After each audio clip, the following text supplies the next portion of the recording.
فوز الاهلي على مدياما وكسر عقده الانطلاقه في دوري المجموعات. ثلاثيه نظيفه كابتن وائل في شوط المباراه الثاني، تغييرات كولر، استفاقه لاعبي النادي الاهلي. ماذا عن الشوط الثاني؟ مبروك طبعا للنادي الاهلي يا احمد الفوز. كان الفوز مهم جدا ان انت تبدا في صداره المجموعه وتغير الوضع اللي كان في السنوات اللي فاتت ان انت بتبدا بالتدريج. فكويس يعني فوز اضعنا فيه فرص كتير، كانت ممكن النتيجه تكون اكبر من كده، ولكن احنا محتاجين في الفتره دي الفوز جدا جدا جدا قبل الدخول على معمعه كاس العالم للانديه والدخول في المباراه الصعبه في هذه البطوله. اكيد طبعا. يعني مدياما هو الفريق اللي في التصنيف الرابع في المجموعه، فالفوز عليه منطقي جدا. الغير طبيعي ان انت تضيع فرص وتستمر في اضاعه الفرص، انما في النهايه انت علامه كويسه ان انت بتوصل للمرمى. فممكن من خلال الاهداف اللي اتسجلت. اللقطه دي مستفزاني بصراحه جدا. ليه مستفزاني؟ صلاح محسن؟ طبعا. ليه؟ اللقطه دي مستفزاني جدا.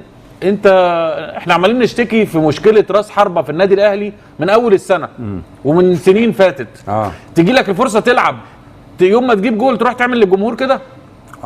في حد يعمل كده؟ انت يعني انت بتنتقد صلاح محسن فيها طبعا. يعني يا ريت بس الشباب يعودوا لنا هذه اللقطه. يعني في حد يعمل كده؟ يعني طبعا يا ريت الشباب بس يعودوا لنا هذه اللقطه. طبعا لقطه يعني احتفاليه صلاح محسن بالهدف. يعني وائل جمعه ينتقد تصرف صلاح محسن. النادي الاهلي في حاجه لراس حربه، وانت بتلعب راس حربه وقاعد ما بتلعبش، وكل مباراه تنزل تضيع لك فرصه فرصتين واللوم كله عليك. تيجي تجيب جول، يوم ما تجيب جول تروح تعمل للجمهور كده. يعني ده يبين عقليه اللعيبه عامله ازاي يا احمد.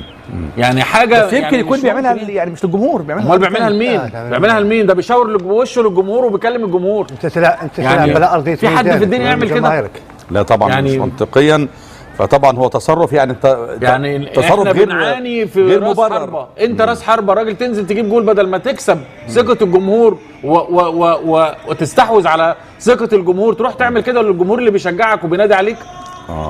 اذا موقف او يعني تصرف غير مبرر تماما من صلاح محسن لاعب النادي الاهلي الذي استفاق في هذه المباراه وسجل هدف.